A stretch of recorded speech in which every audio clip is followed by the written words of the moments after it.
Thank you, Mary, and thank you, Graham, for such a kind and thoughtful introduction, and also for being so supportive of this work over the last 7 years as I've been working on this book and on this project and opening so many doors to me.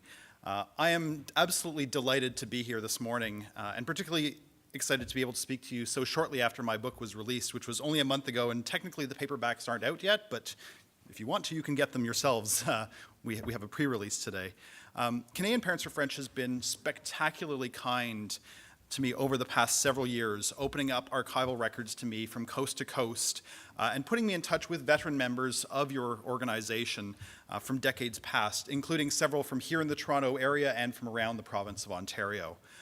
As an organization, Canadian Parents for French is only slightly younger than I am. The conference that led to its founding took place just a month after I was born. So we've kind of grown up together in a sense. But there are deeper roots to the FSL movement in the province of Ontario than just Canadian Parents for French. There are groups that were founded prior to that, like Toronto Parents for French, Ontario Parents for French, that predated the national organization. And my book traces the development of French immersion back to the early 1960s, as well as parental efforts to improve the state of core French and extended French as well to that period.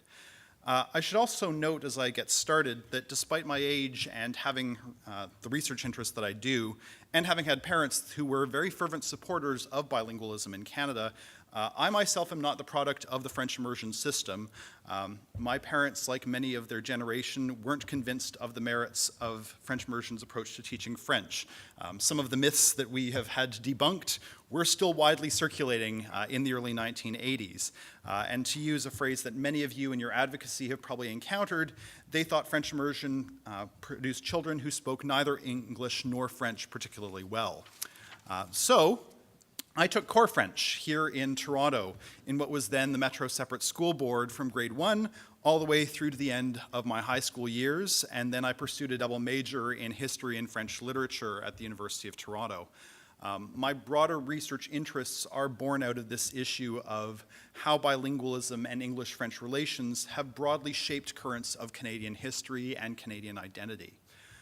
What I want to do with the time I have today is to consider Canadian Parents for French and its history as a social movement that was dedicated to improving French second language learning opportunities across Canada. And I've been asked to give you a bit of a history of how we have got to the point that we're at today, and what the roles were played by activist groups like Canadian Parents for French, government actors who were supportive of bilingualism and official languages, and of course the frontline teachers, superintendents, and trustees who made advances in the French as a second language sector possible. I will be speaking about CPF's place among the array of actors who have worked to promote official languages in Canada since the 1960s.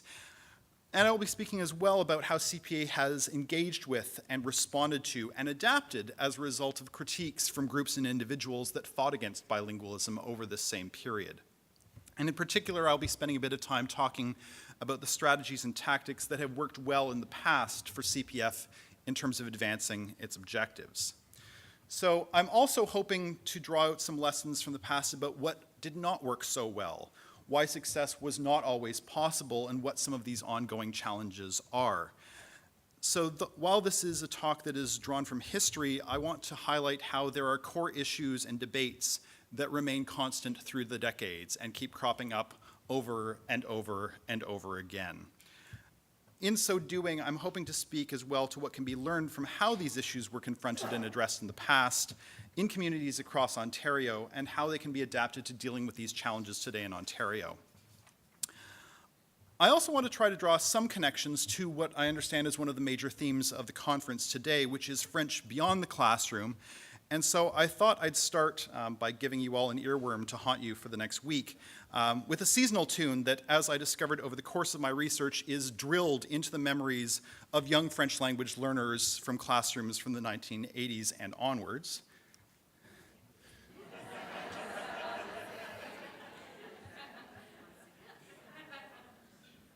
If we can get our audio to work with us. Les fantômes aussi, le ciel est tout noir, les nuages sont gris. Est-ce que tu Tu as peur des méchants esprits. Oh, monsieur, oui, oui, oui, oui, oui. C'est l'Halloween, c'est l'Halloween. Hey, c'est l'Halloween, c'est l'Halloween. Pendant l'Halloween. So that song was written and performed by Canadian school teacher Matt Maxwell in schools across the country, often sponsored by local chapters of Canadian Parents for French, who brought him in as a way of enhancing both core French, extended French, and French immersion language learners' interests in their second language and to try to enhance this second language learning experience. And actually this morning, as I was talking with the audio tech, who was himself a product of core French, he remembered this song from his childhood as well. I'm going to start with a brief discussion of the origins of Canadian Parents for French and why this organization was founded in the first place, because I think it speaks to the ongoing importance of this organization and the broader movement in favor of bilingualism and FSL education in Canada. Over the course of my research, I spoke with people and encountered stories of individuals and groups who were interested in better French language learning opportunities for their children as early as the early 1960s. There were usually many challenges for these individuals and for these groups. They were usually working without any established models for alternative forms of language education and with limited access to research. Most were working in isolation within their particular community, trying to develop networks of interested parents and allies starting from scratch.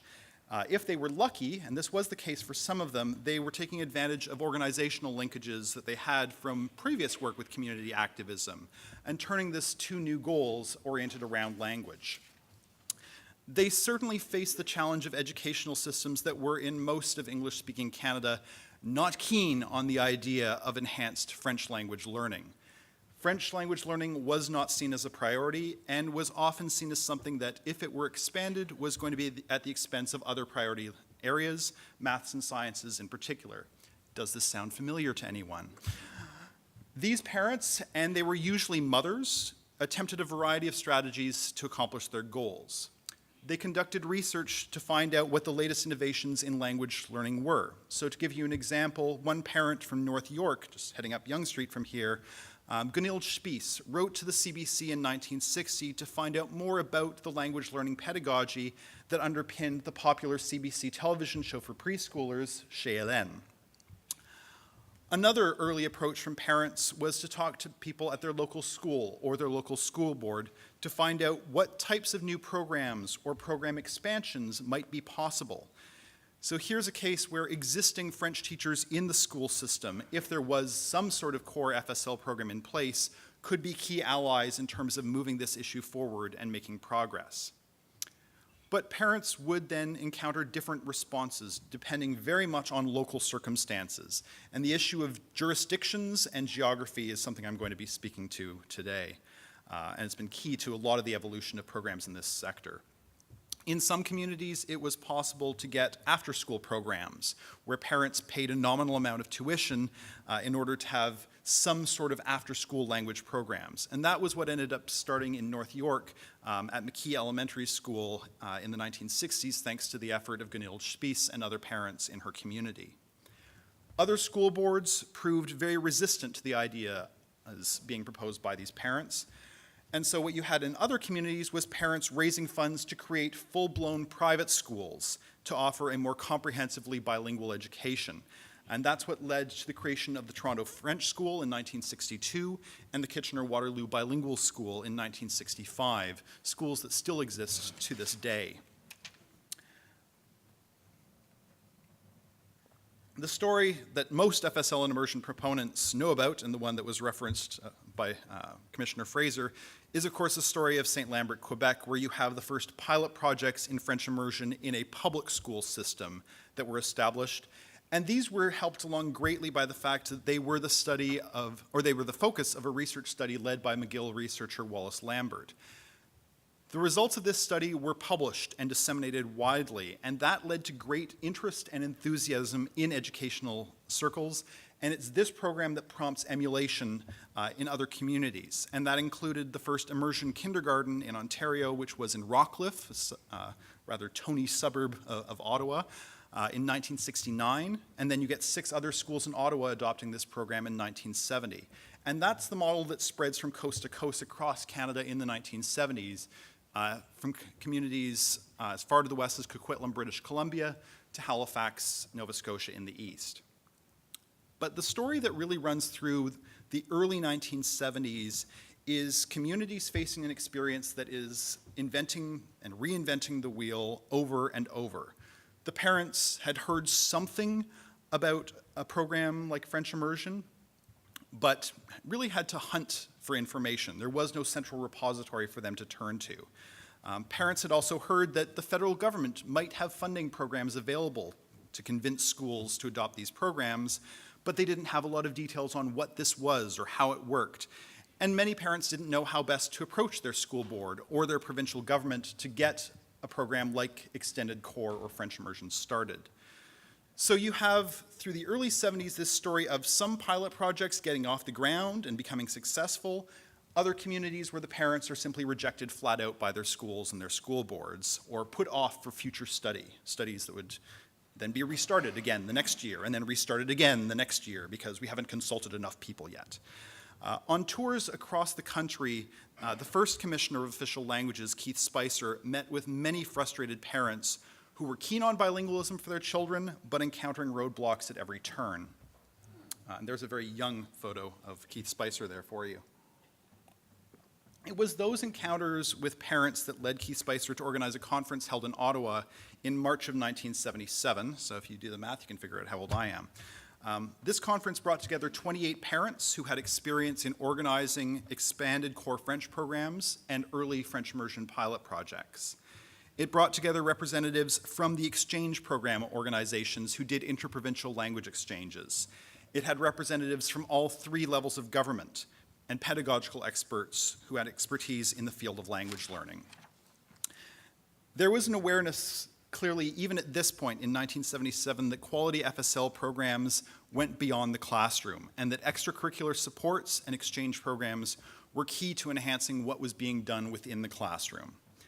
By the end of that weekend, the parent leaders at that conference decided to form a new national organization that was dedicated to pursuing the best types of French language learning for Canadian children, and also to establishing better modes of communication between parents, educational authorities, and governments on this goal.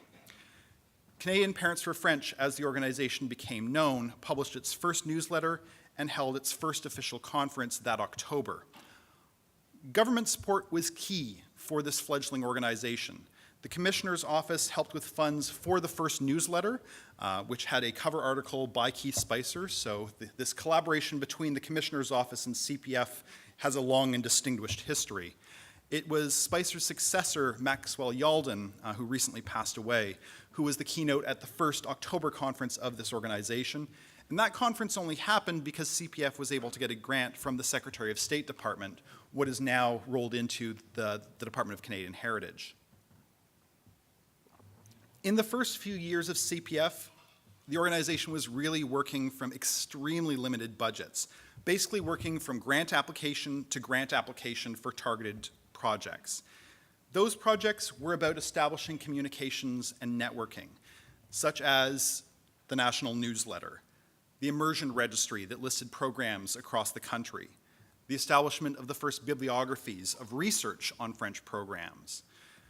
Grants covered printing costs, very limited amounts of paid administrative staff, but the bulk of this work overwhelmingly was done by parent volunteers. And I should also note that CPF's first book, which you have the cover here, So You Want Your Child to Learn French, which was about perspectives on French second language learning, how to get programs started, how to work with community partners. This provided the inspiration for the title of my new book. So I thank you for allowing me to riff off of that.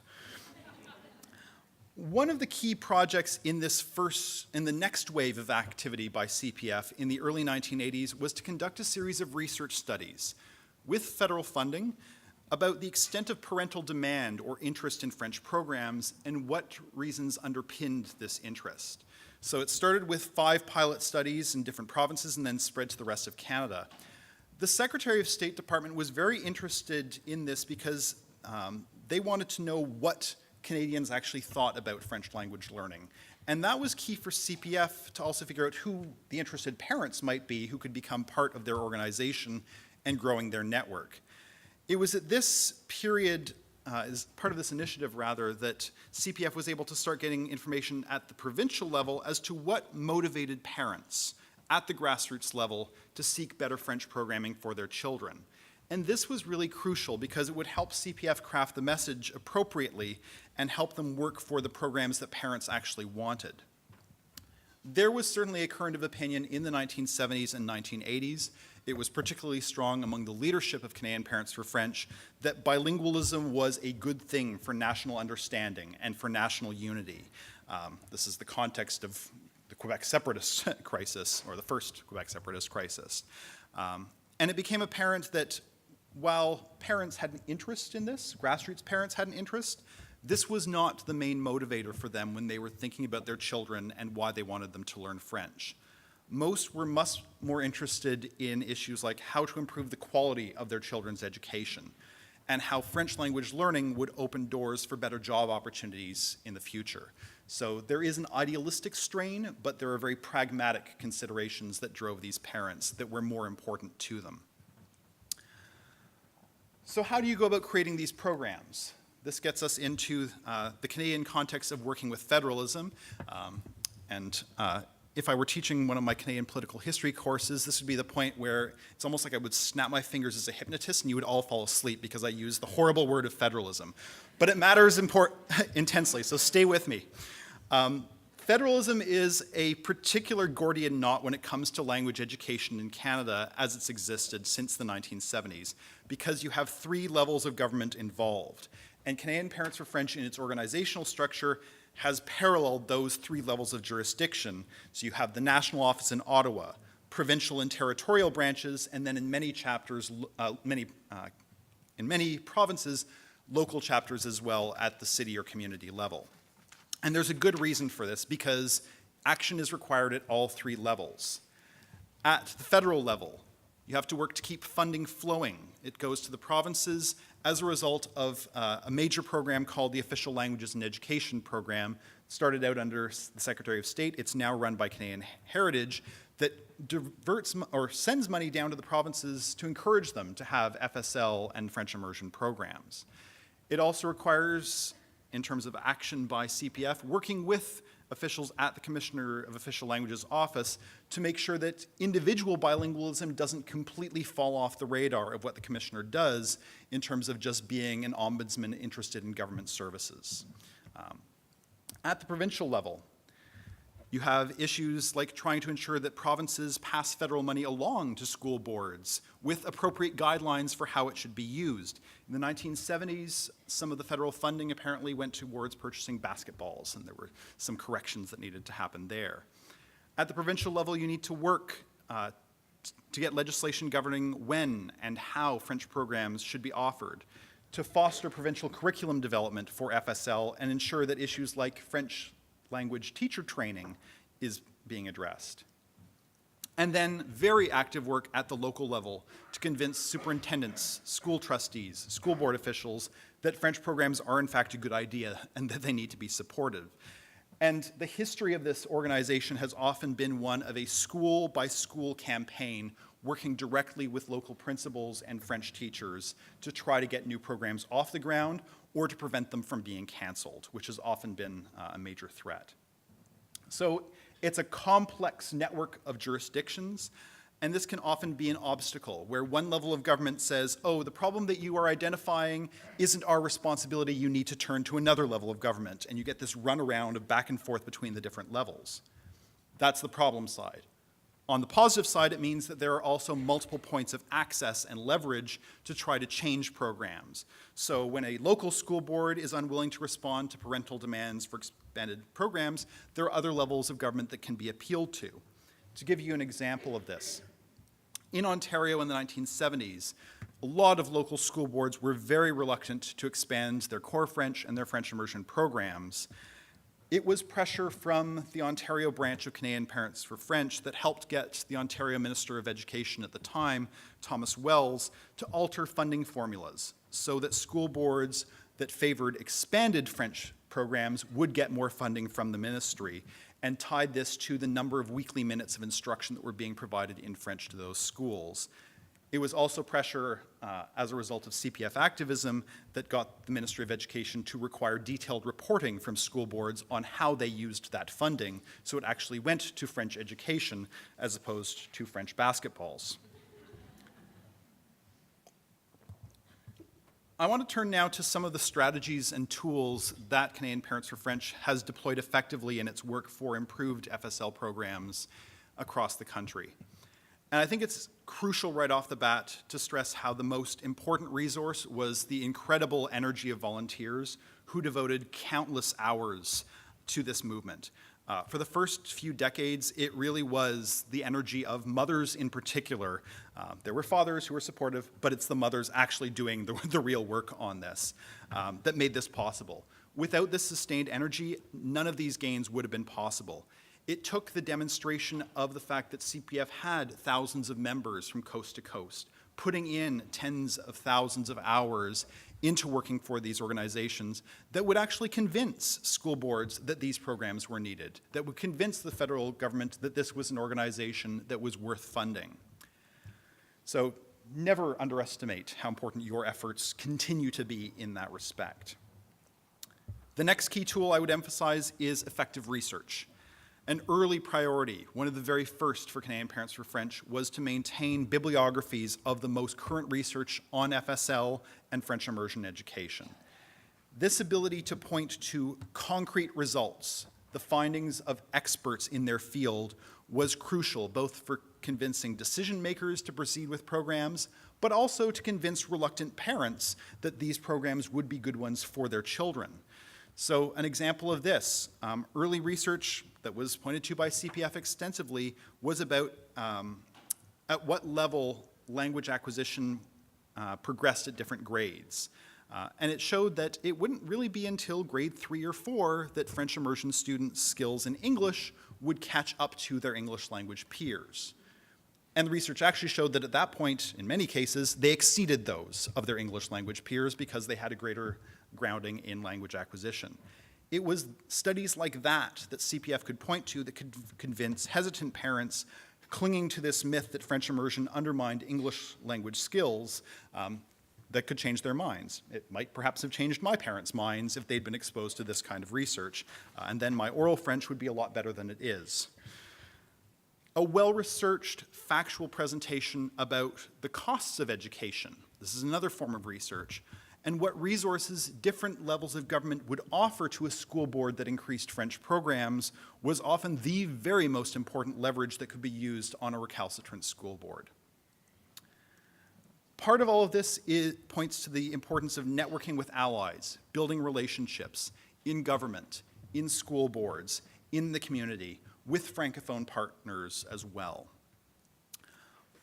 By the mid to late 1980s, ongoing research, experience that CPF had managed to put together from coast to coast in their battles across the country allowed them to put together what were called at the time crisis kits that were complete with information sheets about the common misconceptions of French programs so that members at all levels could respond to criticisms and myths as they cropped out. Rather than having to do the research from scratch, a local chapter could contact the provincial branch or the national office and say, how do we deal with this? And actually be given, like, here's your crisis kit. This is what you need to deal with the media, to deal with the anti-Francophone organizations in your community. Polling data has also been critically important through the years in terms of discussions with governments and also with local school boards. There have been several major polls undertaken on Canadian Parents for French's behalf from the mid-1980s onwards, collecting both national and provincial data. What, broadly speaking, those polls showed was sustained majority support in all regions of Canada for better French language learning opportunities for Canadian children. And this was very important in the 1980s when fighting back against critics of French programs. you had vitriolic critics like Lieutenant Colonel Jock Andrew, who published his book, Bilingual Today, French Tomorrow, Trudeau's Master Plan and How It Can Be Stopped, which spawned a national anti-bilingualism organization called the Alliance for the Preservation of English in Canada. These attracted a lot of support. Jock Andrew's book sold over 100,000 copies. I'll be lucky if mine sells 1/100th of that. And those organizations claimed to speak for a silent majority of Canadians who opposed bilingualism. Polls that CPF conducted showed that, in fact, the silent majority was clearly on their side. And that was crucial to convincing governments and convincing school boards to expand their programs. Doing these polls multiple times, staggered over years, also allowed CPF to detect when there was slippage in support for French in different regions and among different demographics of the population, and to adjust their strategy to deal with that. The polls also showed what the mass of Canadian parents were not yet willing to rally behind. A good example of this is mandatory French language programs as opposed to optional ones when it comes to secondary and post-secondary levels of education. The polls clearly show that Canadian parents are not keen on compulsory French, but they want there to be really excellent options available for children. This gets into how CPF has conducted effective messaging. Among the key finding of these polls, and that's been a constant for decades now across pollsters including Gallup, Environics, Compass, was that the top two reasons for parents to support French language learning for their children was because they thought it would provide access to better jobs for their children, and to a lesser extent for them to travel, and also that it would provide them with a greater cultural understanding of their children, or of their society. Those messages could then be woven into major communications campaigns undertaken by CPF, including bus ads and media spots around themes like learning French and English opens doors to tomorrow, or learning French makes a world of difference. If you rode buses across the country in 1989, you would have seen this ad running above the seats, which is part of a campaign from Learning French Matters. Canadian Parents for French brought in testimonials from politicians, scientists, journalists, and other people who spoke about how French language learning had created opportunities for them. So it's appealing to not just academics, but people working in the field and Canadians who could speak to how this experience helped them.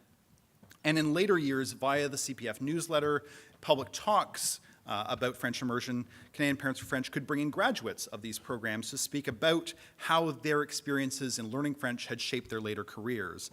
And then those testimonials could be mobilized in letter writing campaigns in response to hostile op-ed pieces in newspapers or articles denouncing French immersion in the media. This ad, I actually think it's a fun little where are they now moment that you have 5 people who are cited here, including Mark Garneau and Ken Dryden, who at the time were known for being a Canadian astronaut and an NHL star, and both of them later actually ran for the leadership of the Liberal Party of Canada. So French clearly helped them in different ways too. It also helped in rallying allies of French immersion to be careful about how these programs were being pitched, because as I mentioned earlier, parents supported the principle of access to French language learning, but they didn't want it to be compulsory necessarily. So effective campaigns pitched enhanced French programming for those individuals who chose to pursue this. It has also been key, absolutely essential in rallying allies to keep the message focused on both French immersion and on enhanced and core FSL. That CPF's emphasis was single-mindedly only on immersion does feed into these myths about the organization as in elitist groups. On the other hand, if you keep the attention open to core and enhanced or extended French, that keeps the majority of the students in Canada who are in regular FSL programs on the radar, and it makes it look like the organization's priorities are broader than that. And that is key to maintaining allies among teachers, trustees, the media, and the governments that run these other programs as well. One other big challenge over time is this issue of how globalization and internationalism are having an impact on messaging, and that's this, we think our children should learn Mandarin rather than French angle that Graham Fraser was speaking about earlier. Many Canadians no longer see Canada as a country as the only place where their children, or as they, when they get older, will find job opportunities. And so messaging has shifted over time to addressing the international importance of French. And from there, it has shifted again towards the ultimate benefits of multilingualism, how learning a first second language, like French, an area where Canada has vast amounts of teaching expertise and curricular resources, that this can be the key stepping stone to learning one's third or fourth language, because the skills acquired in learning one second language are transferable and make learning other languages easier. French, in this type of messaging, makes sense as the first second language to learn because Canada has the teachers, the textbooks, the resources to support this language, and that it does open a lot more doors domestically within Canada, but it does as well open the doors to opening more languages, and that for these reasons, second language learning as a whole can be encouraged. Now we get to the slightly more negative aspect of the presentation, but I try to spin it positively too. Because since its earliest years, there have been challenges that the organization has faced and potential pitfalls, areas where CPF and advocates of French language learning and bilingualism have run into opposition. The first of these, so I want to talk about these and also how they can be, how the organization has sometimes turned them around or how they can be turned around. The first one is this elitism trap. There have been, over the years, over and over and over again, in the media, in the press, among parents, the allegations that French language learning is tied into elitism. Sometimes these perceptions have been unjustified, but there has also sometimes been good cause for opponents of French immersion in particular to raise this issue. So how do we see this and how do we address this? First, as I already alluded to, is the importance of keeping core French on the radar of CPF. And there has always been a very vocal minority within the organization that has insisted on the necessity of this. There's a good reason for this, and it's why I'm hammering it home. It is a very simple fact. If you look at the numbers, if you look at teacher supply, if you look at the desires of many Canadians, that the majority of Canadian children will never be enrolled in French immersion programs. And so if you're going to rally support for in the wider population for the objectives, you need to be working for better programs for all Canadian children, including those who don't want immersion, and that has to be very visible in terms of the messaging and the advocacy work. In many communities and in the mainstream media, as Commissioner Fraser mentioned, French immersion has been painted as being effectively a private school education for upper middle class parents within a public system, and with smaller class sizes than what you see in the English language stream. I would argue that it has been a very sensible strategy on the part of many school districts to try as much as possible to keep French immersion class sizes comparable to those of the regular English language stream. And what you sometimes see in local community activism is a very risky strategy that I think needs to be avoided, which is to tout the fact that student-teacher ratios are smaller in French immersion programs. That may de facto be the case in a number of jurisdictions, but it certainly shouldn't be the norm, and it certainly shouldn't be the main selling point if you don't want to be perceived as a group looking for perks for your own children that others can't get in the public education system. The issue of remedial education and education for students with learning challenges also has a very difficult history with immersion, dating back to the 1970s. And I understand there's a roundtable on this later today that I'm looking forward to attending, because my understanding is that there has been a mix of research on this, but by and large, studies have shown that certainly for many types of learning disabilities or challenges, students can thrive in immersion if they are given the proper supports for their learning. It has been a very positive tactic of Canadian Parents for French to fight for these supports for the children and against the process of having teachers stream out difficult students into the regular English language system. Because without this, you end up with conflict and resentment aimed at French immersion. And that is at least partly responsible to what happened a couple of years back in New Brunswick with the major cutbacks to the immersion program. Fighting for maximum accessibility to improved French programs with curricular supports is going to be the key way to maintain their long-term viability. Working together with allies and being sensitive to their needs as well as those of Anglophone parents is also crucial. And clearly this has been done quite extensively in Ontario, as Mary Cruden is being acknowledged for. One of the key aspects of my research has been to look through government agencies that support CPF's work. And generally speaking, there have been federal departments like the Secretary of State, Canadian Heritage, Treasury Board, the Commissioner of Official Language, who are very supportive of Canadian Parents for French. But they have also almost always wanted CPF to work jointly with Francophone minority organizations in supporting an overall goal of enhanced official languages programs in education. And there have been interesting instances in the past where funding agencies have decried the fact that CPF was far too demanding, that they were perceived within government as a special interest group only interested in French immersion for their children. And conversely, that CPF, this is more historically, but it's always a risk, that CPF was not sensitive to the distinctive needs of Francophone children to have education in their own language, and that that was something very different, but that needed to be supportive as separate from French immersion. When you have English parents fighting for their kids to get into Francophone minority language education programs because they are perceived as better education, that creates major tensions coast to coast and can undermine CPF's credibility with important funders and would-be allies. So it's important to have dialogue and to listen to the concerns of the Francophone minority communities and to collaborate productively to get both groups' goals accomplished. More broadly, it has been very important to think in terms of long-term strategy about structural issues that are going to shape FSL education in this country. In the 1980s, CPF was increasingly aware that teacher supply, perhaps more than any other factor, is what was blocking the growth of French programs.